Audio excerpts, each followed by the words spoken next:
This is Sportish. Do it better. This is Sportish.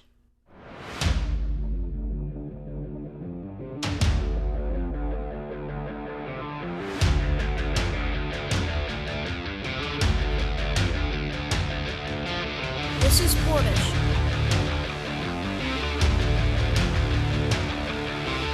This is Sportish.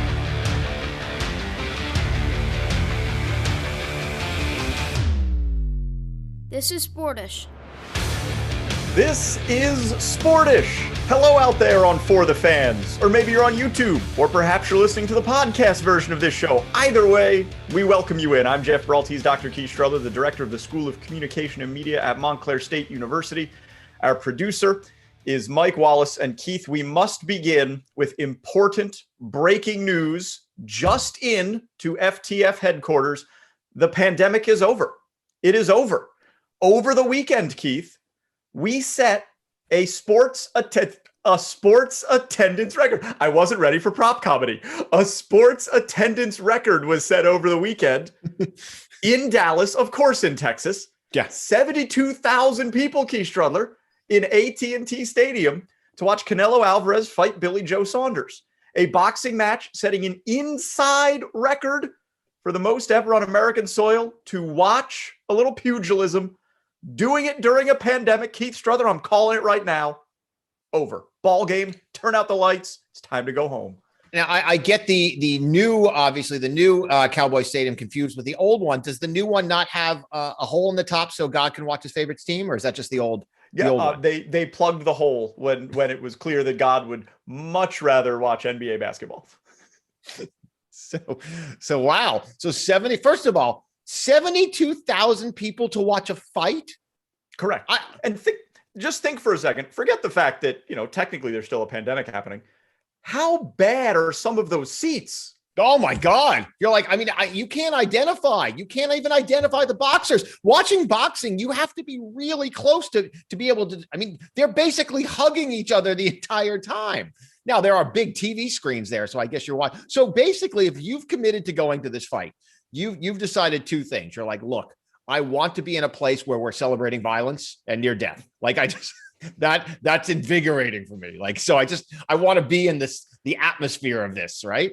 It's like the Roman Colosseum. Like, I just want to be where the lions are. So that's A. B, you're just like, look, I'm going to find me some COVID. Like, they say this thing is going away.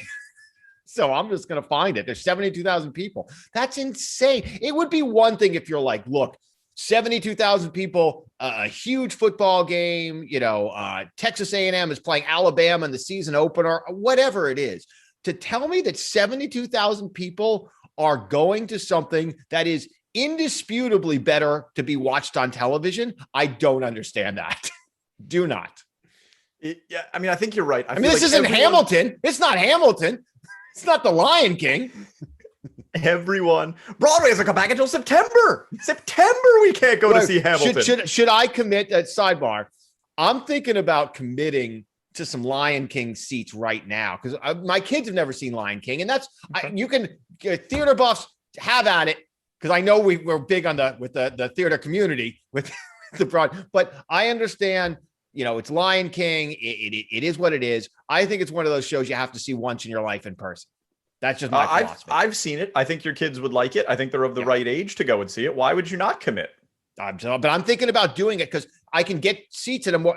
Before that, you couldn't get Lion King seats. You had to wait forever and ever. I think I'm just going to do it. The problem is I'll have one vaccinated. My 11-year-old, should we just leave him home? Well, by September, I think it's September 14th when Broadway reopens. Would not everyone be vaccinated by then? I don't know. Well, they drew the line at 12 just to torture the Strudler household. And so, and I don't think this is one of those things where you can lie your way up, kind of like when people lie their way down, like for cheaper tickets at a baseball game. They're like, no, he's 12. He's small though. He's small. He skipped a grade. I don't think the grade makes him older. I don't think that changes his age.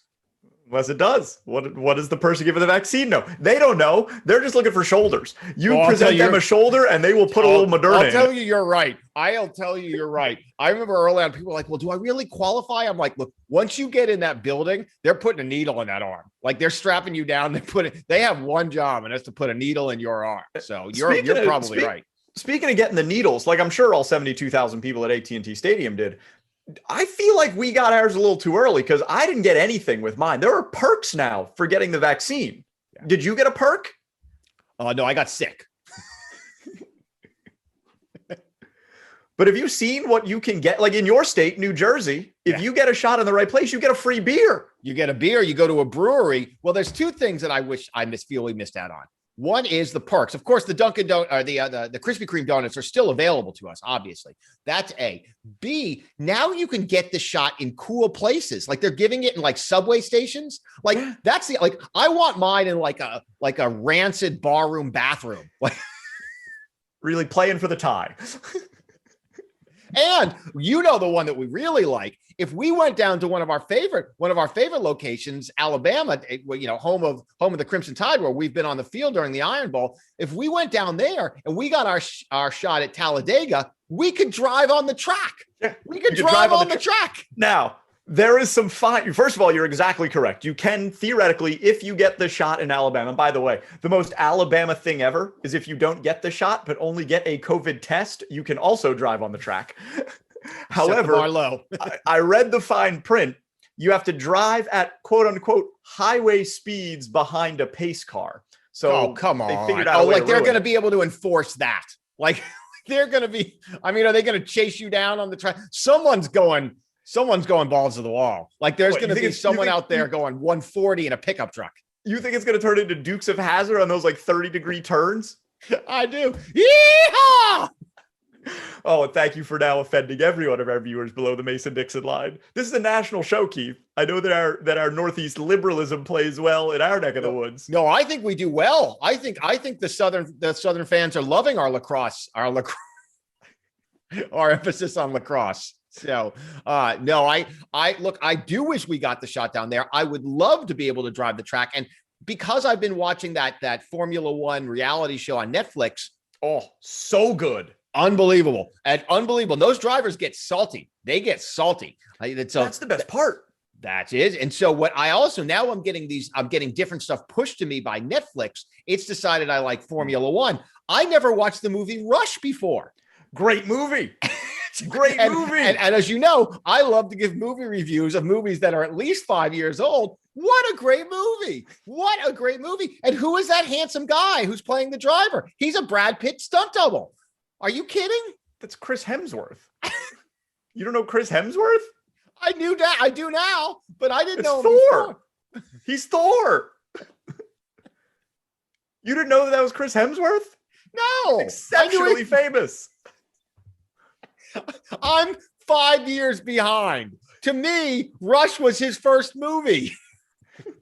Here's my my issue with Rush.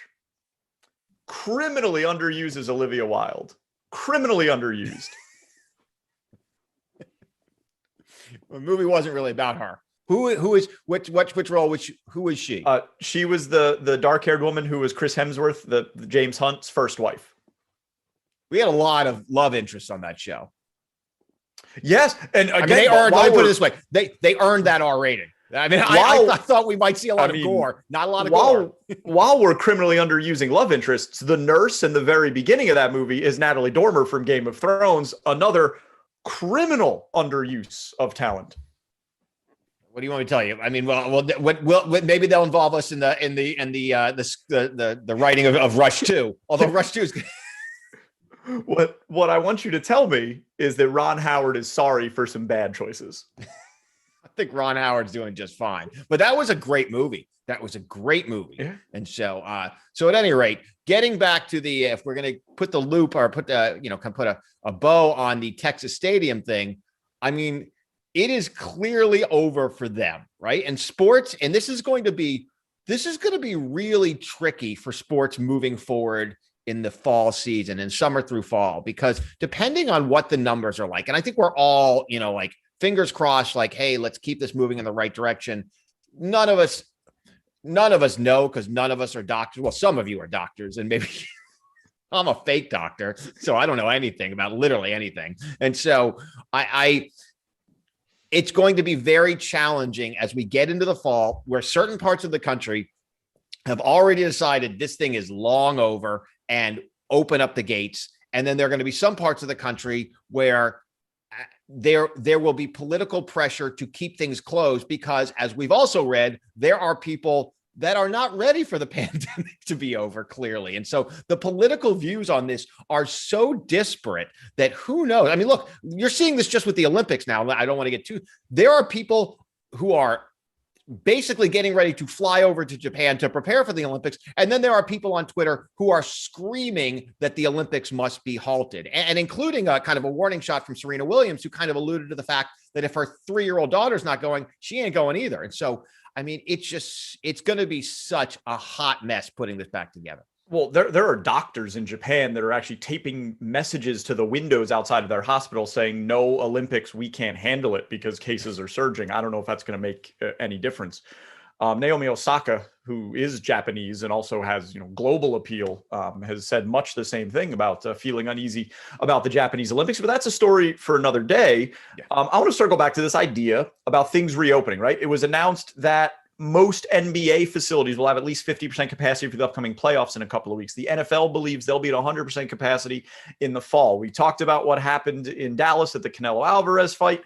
The recent golf championship at Quail Hollow was full attendance for the first time. I mean, the 18th green was packed when Rory McIlroy won down in Charlotte.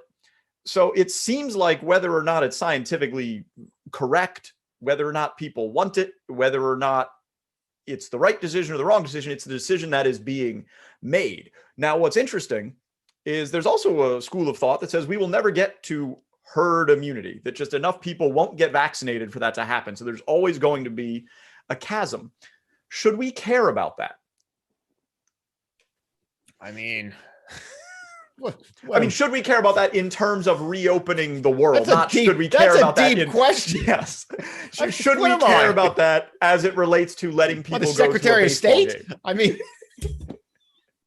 I realize that you are unqualified to answer that question. The head of the director of the Center of Ethics at Yale? Like, I don't know. What do I know? I just want my kids to go to school. Like, I don't care. I mean, look, we're going to care about whether or not we're reopening. What I don't know is how much of this is being driven by kind of the political might to make it happen, how much of it is being driven by science, and how much of it is being driven by economics. The reality is these leagues are not sustainable without a gate attendance, without a robust gate attendance. And so we can talk about how the NFL has been a television commodity for a long time. And some people say that the NBA is a great TV commodity. They pay their players based on the money that they bring in, both from television and considerable gate dollars. They're expensive tickets, and they sell tens and hundreds of thousands of them every week. They cannot exist. So I don't know what is driving the decision. So should we care? I mean, at some point, this is going to turn into like everything else seemingly in this country. It's going to be a personal decision. Well, I mean, here's what I'm getting at with should we care? Should we care if people aren't vaccinated? They should be vaccinated, but it seems like there's nothing anyone can do that's going to get them to that point. So I'll tell you who I feel is a fully vaccinated person, right? As long as the following conditions exist, that you're fully aware of the risk that you're taking by not getting vaccinated, and that you fully have access to vaccination should you want it. If you have all the information and willfully choose not to get it and want to go to a sporting event or the supermarket or a bar or wherever, and you get sick, I don't so much care, right? Why should I care at that point? I'm really struggling with that. So I'm saying, you know what? Open it. What do I care? All right, so now you've gone full libertarian on us. And so all right. So here's where I am, because I believe that the government should control everything that we do. And I may or may not be a Russian asset. So the probably what a Russian asset would say. Because I just threw you. I said, because everyone's like, well, he would never say that if he's really a Russian asset. But you realize we're playing three-dimensional chess at this point. So here's my thought. And this is not going to make me popular in either of the two places that I grew up. I actually think it's time to put, we've used a lot of carrot, and I know most people in the persuasion business say carrot's a great way to go. I'm looking for a little more stick here. I think at some point it is time to say, and look, you and I have used our share of stick over the years. I mean, we've had a few intern situations. We're not doing them any favors in the long term. We're not doing any favors long term. So I think at some point you want to go to a sporting event, you get your shots. You don't want to be a part. I think at some point we have to make a decision as a collective civil society that we're going to buy into science. Now, I understand there are going to be people there has to be a way by which someone says, I can't get it because I understand that. But this is how we move our society forward, just like how we move our school systems forward, just how people don't get polio. And I honestly, at some point, I think if our leagues and our sporting events and other properties don't have the gumption to say, you know what, you don't have to do anything, but we're gonna say, if you want to come here, because this is an interconnected, the answer to this. Why should I care? Because people not being vaccinated hurts all of us. And at some point you want to participate in the process. Speaking of trust the process, get the shot in your arm. I'm a bigger baby than you are, right? And I took the microchip. So do it. Well, do it. I guess the one thing I disagree with is Starsky and Hutch. Does it impact all of us? Because from all the data that I'm reading that's coming out, if you get the vaccine, you basically have a next to zero chance of getting any kind of significant illness. You do still have some risk, however, of being able to pass the virus to others. So what I'm saying is, if you're the other and you're willfully choosing not to get the shot, you have all the information and all the access that you could need to get the shot, then yeah, but I could get it.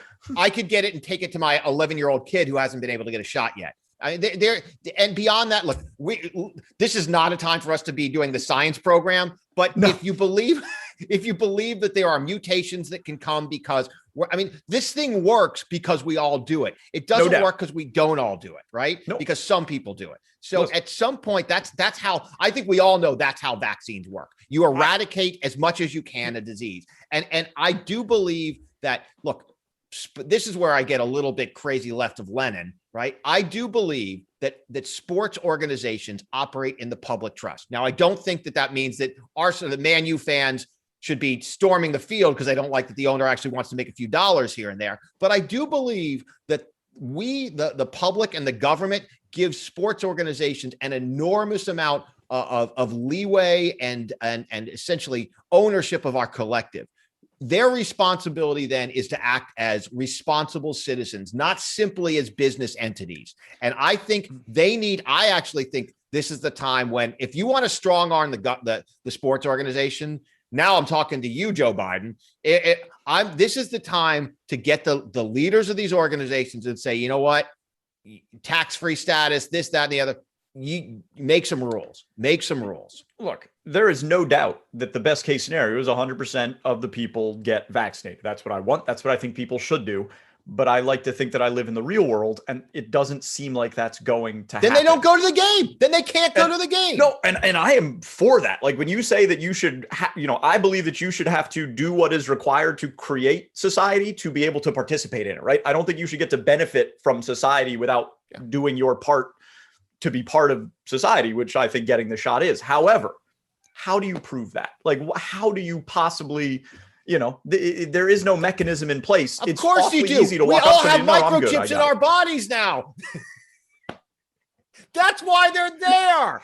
Have you not been paying attention? So I don't know if mine activated. Do you not understand what the Bill Gates divorce is all about? Is this related to the Chinese satellite that fell from space? 100%. Are you not putting the pieces together? This is part of the cabal. Come on now. Or we should go. Is this what happened at the pizza parlor in Washington, D.C.? And was this what was on Matt Gates' cell phone? I can't keep them all straight. We should go full conspiracy theory television. Full tin hat.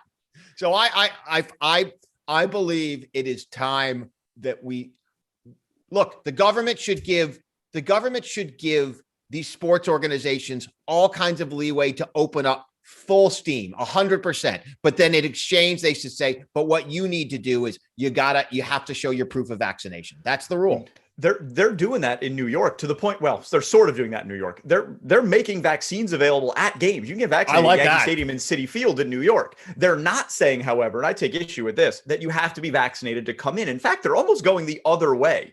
If you want to go to, say, an Islanders playoff game, 50% of the capacity is reserved for people that are vaccinated. The other half is reserved for people that aren't vaccinated. Why is that 50-50? Second, it's a better experience in the non-vaccinated section because you get a 6-foot buffer on all sides. And in the vax section, you're packed in. So you're getting a better viewing experience, the same access to the game as the person who got vaccinated. That is, to me, a disconnect. Well, that's where it's beneficial to have an 11-year-old who cannot get vaccinated. You're like, oh, I'm sorry.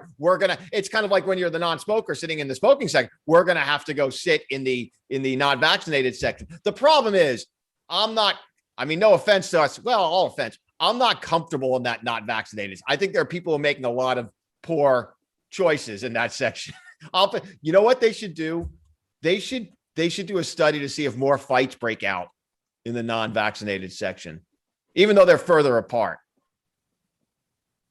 I don't know, but I think it's time. Open up the stadiums, let everyone in, but you got to show your proof. And if people want to protest outside, let them. Like, I don't care at this point. I am grown weary of all of this nonsense about, oh, this guy's sitting at home like, oh, I don't know if it's safe. I read it. I'm like, you got a C in high school science. And that guy went to Harvard for 12 years and then spent 30 years running the CDC. But you don't know if it's safe. I don't know how a carburetor works, but I don't tell my mechanic how to fix the car. Like,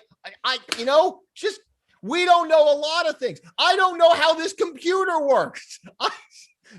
So when I go to Best Buy and get the guys, what's the name of their team? The Geek Squad. The Geek Squad. I don't tell them how to fix the processor, right? I don't, because I don't know how it works. You know how it works to me? I turn it on. And when it doesn't work, you know what I do? I turn it off and I turn it on again, right? So we have one motto on this show: stay in your lane. Stay in your lane. Bad things happen when people get out of your lane. So high school barely finished science class, who is now leading the charge that this vaccine is not safe. You're out of your lane. You are out of your lane. Yeah, I'm right there with you. I'm ready for things to be open, for me not to have to worry about capacity limits, for tickets to be available for things, for concerts to be happening, for my friends and I to be able to go to restaurants. You want to be able to date again at whatever time of day we want. All of these things. You want to make out with anyone you want. Like, that's what you want, right? And it's a summer of licking doorknobs, baby. Let's go. Sanitize those hands. All right. I actually think at this point, my unwashed masks are more dangerous to me because I think there's a new bacteria that's growing in. Like, at some point, it's safer to take it off because who knows? There's a virus that has not yet been, created that's living there. Let's talk about something you do know a little bit about, and that is track and field. Big news in the world of track and field last week. DK Metcalf, the wide receiver for the Seattle Seahawks, one of the fastest men in the NFL, ran in a USA track and field event in the 100 meters, and he did okay. He came in last in his heat. 10.38 was his time, which people say is actually pretty darn good for a guy who's not a professional runner.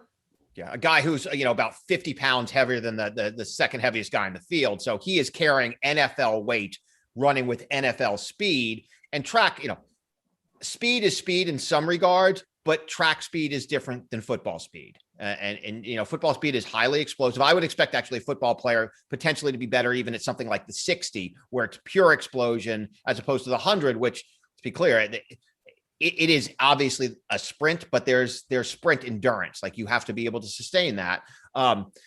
It is very impressive to be able to run. So imagine what it feels like when you run into that guy, like, because force equals mass times acceleration.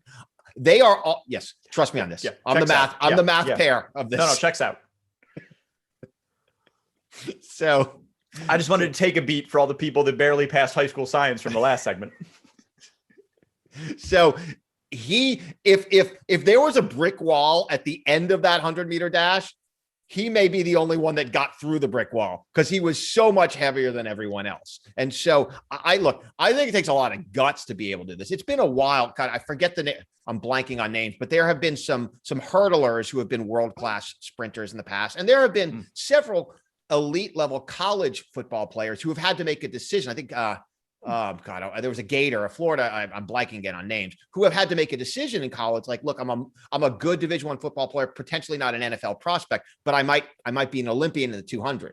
And they have gone down that road before. So you've seen that some before, but competing 10.3, it's a very good time. That is I've tried to put it in perspective.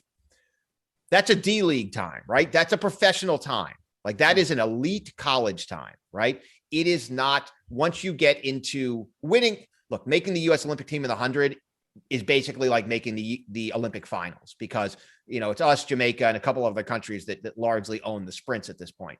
So it takes a lot of guts. And it also, I think, two things. It demonstrates how talented some of these professional football players are because that's one of a myriad of skills that Metcalf has to have, right? He also has to be able to cut. He also has to be able to catch. He has to be able to take a hit.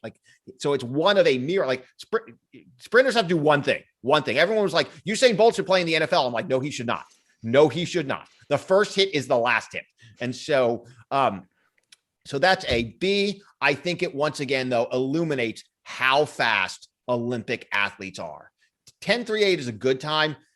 It is still technically miles behind an Olympic gold medalist. If you look at what the 9.7 and kind of athletes and 9.8 athletes that are winning medals, that's a half a second in 100 meters elite is something. And so I think it also demonstrates just how good Olympic athletes are, which is something I think we sometimes forget.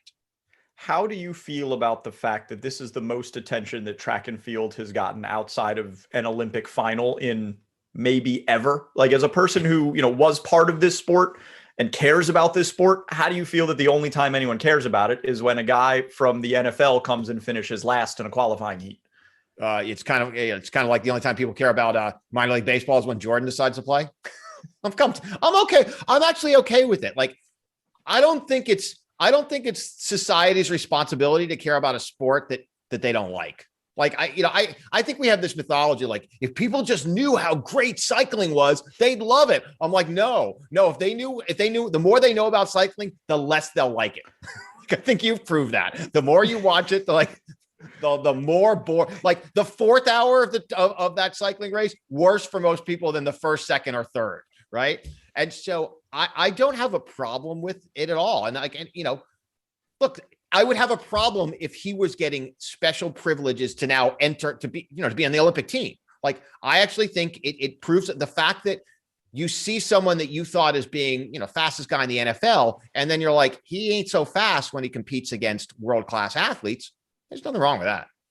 Let me cycle this back to the Formula One documentary that you've been watching on Netflix that I also watched when I started it.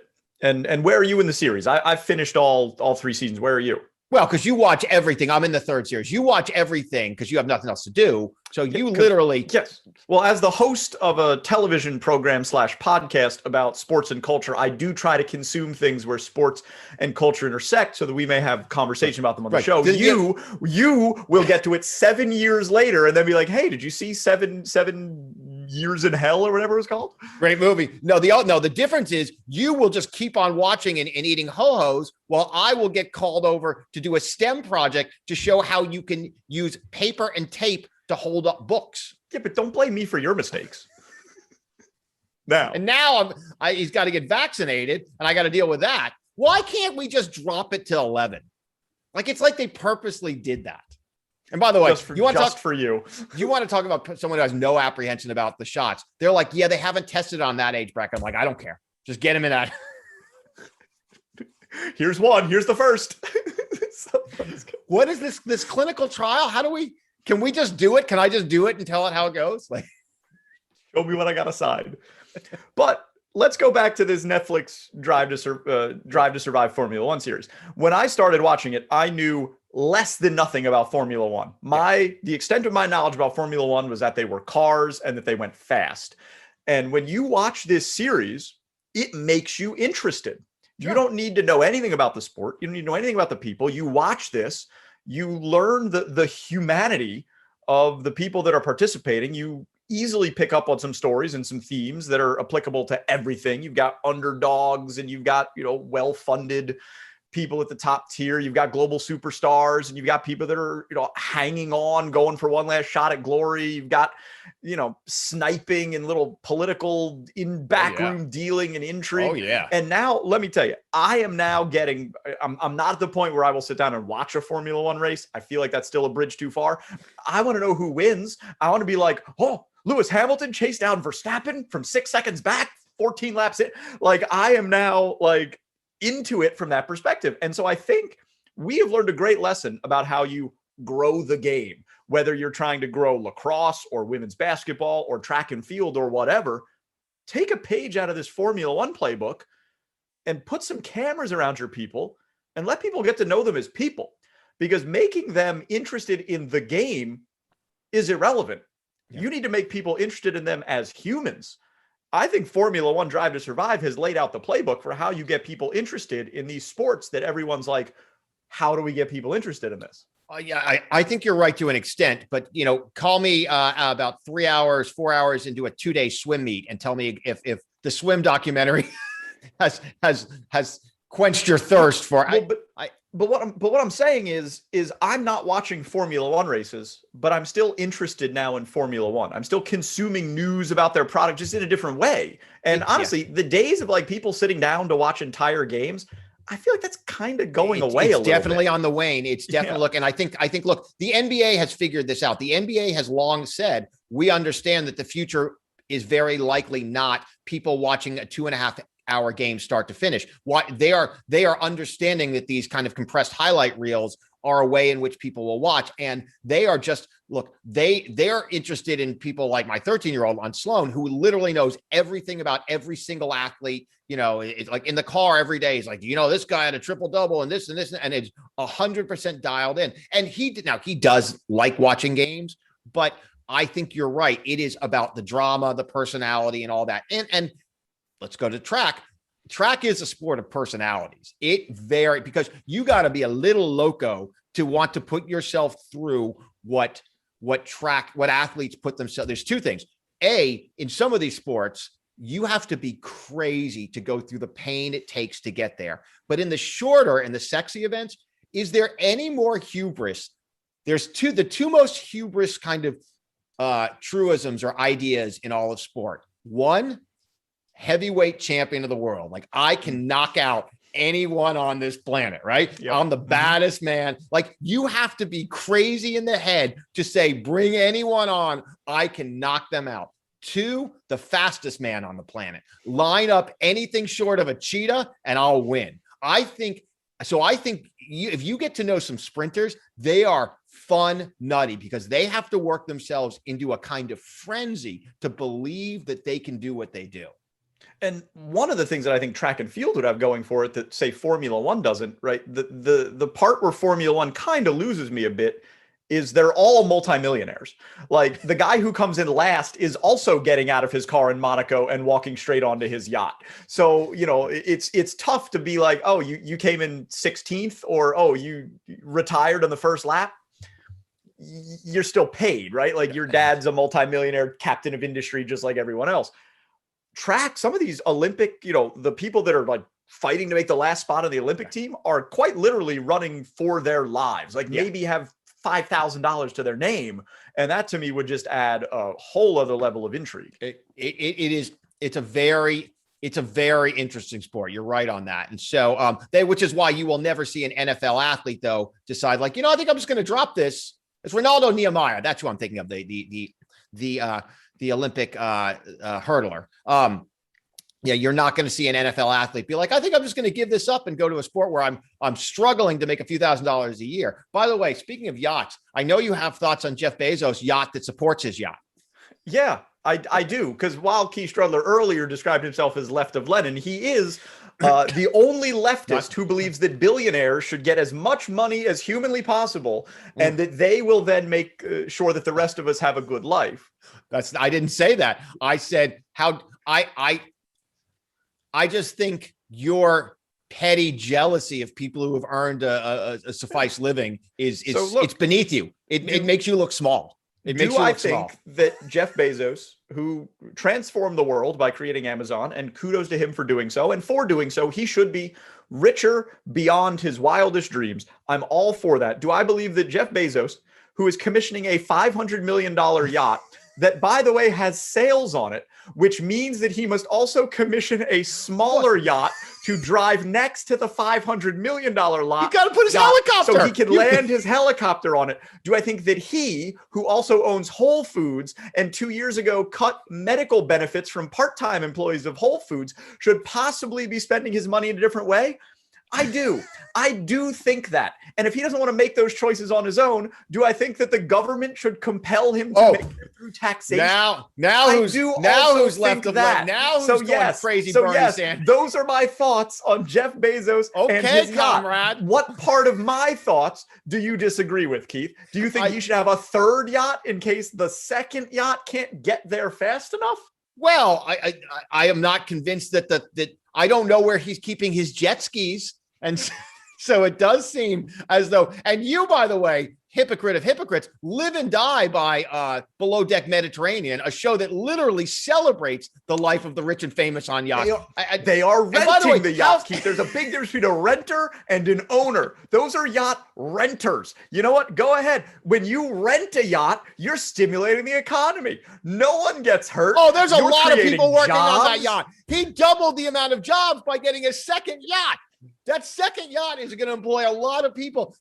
By the way, that's a highly specialized skill set. You have to go to school to operate a helicopter. Just ask Jim Cotter. So I think, by the way, I'm having a hard time understanding how the sales are going to propel this massive yacht. Well, that's why you're not a billionaire. But doesn't it seem silly, like, to have a sail on top of? How big is the sail? All of it seems silly. It's a $500 million boat. No. See, this is where you're out of your lane. The price point of boats is exponentially high. So what that $500 million would get you on land, it's only a fraction of what it gets you on water. And so. What I'm saying is, what do you not have? That's like $100 million house. So don't.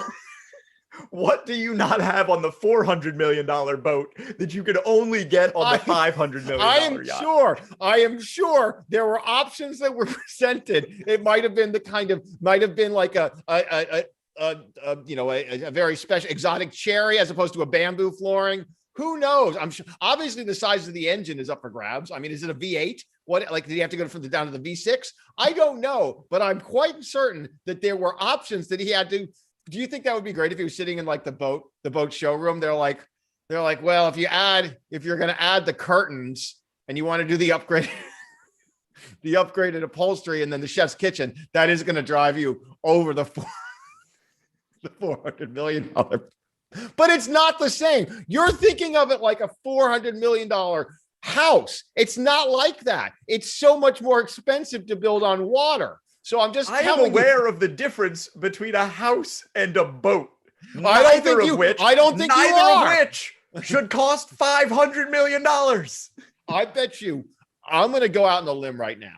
If Sportish were commissioned to build a yacht and they were like, go for it, guys. Because they want to take the show on the high seas, right? And we're doing a tour. I bet you that yacht, you think, we do a $50 million yacht.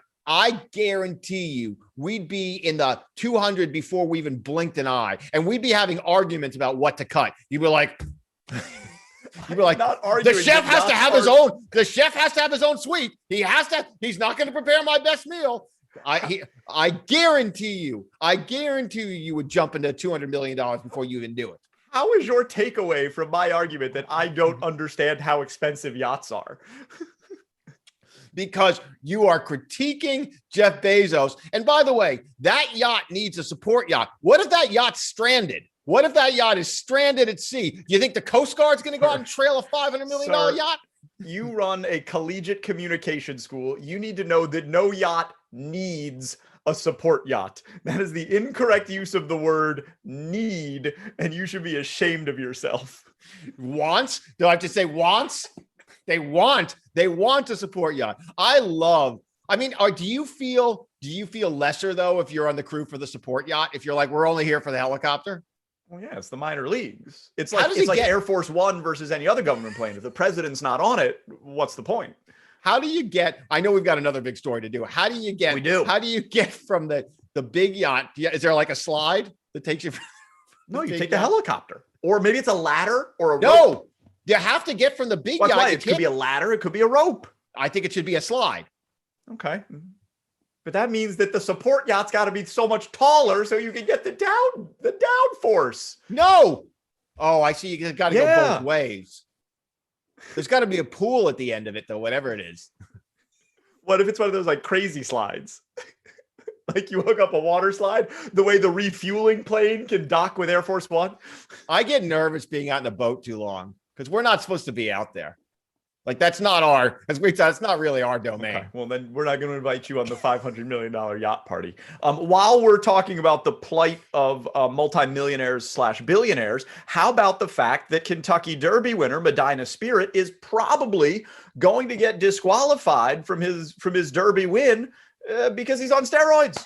Yeah. I mean, look, I think a lot of us suspected the horse had a drinking problem.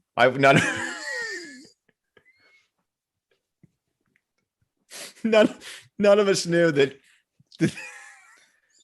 Told you I was going to laugh when I did this. Yeah, you couldn't even get your pre-prepared joke out.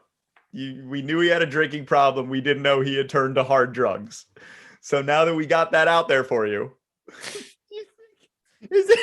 What if he had tested positive for like ecstasy? Like a rave drug. It's a little ketamine in his system. Hey, look, but that horse has got a bright red nose. Looks like he was doing cocaine. For whatever reason, he'll only run if there's EDM music playing. That horse is so hungry. Is that bridle made out of a candy necklace?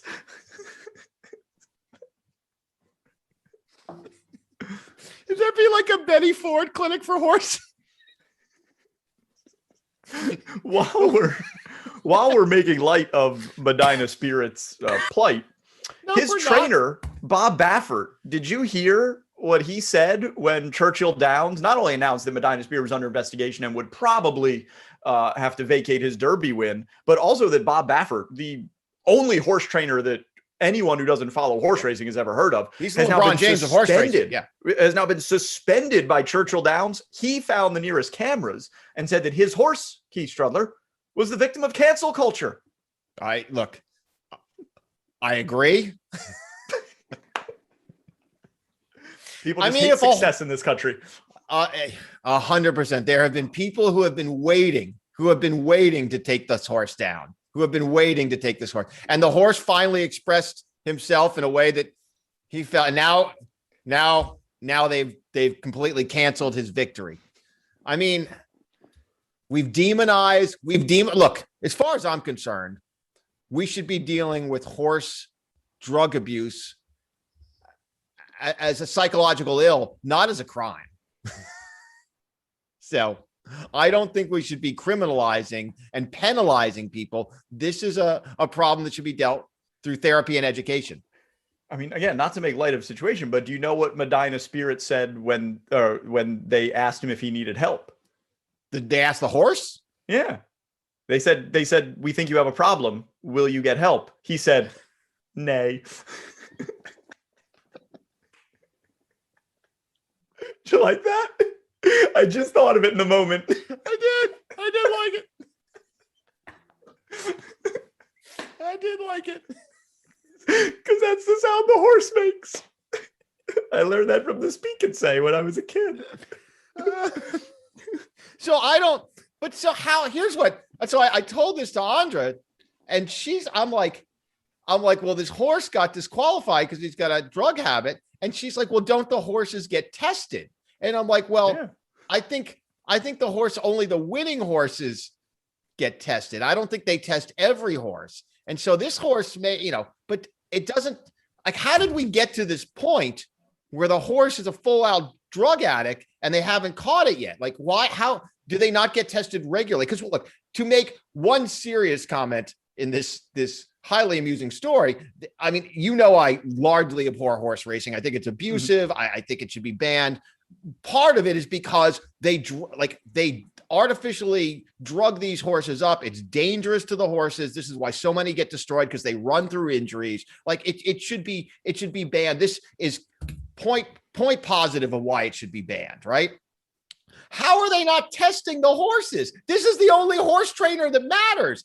I mean, how are you not, like, doesn't this horse go in for regular, or is this like the Russian Chinese Olympic teams that they've been evading drug testing? Or do they has another horse been going in and peeing in the cup for him? And or maybe Bob Baffert strapped up Melina Spirit with a Wizinator. Remember the Wizinator? Yes, I do. But how about this, for things you don't understand about how horse racing and drug testing works? Melina Spirit, at least as of now, and we record our show a few days earlier than when it airs on Thursday at 3 p.m. Just for the first 2 days. time. Don't make it sound like it's a week. Don't demean the product. A few days earlier. Tuesday, it comes out on Thursday. A few is 3 or more. Okay, so we recorded a couple days early. The point is, we're talking to you from the past, and we don't know what's going to happen, but as it stands right now when we're talking, Melina Spirit can run in the Preakness if he passes a pre-race drug test. Well, he's just got to clean it out of the system. He's just got to clean it out of the system.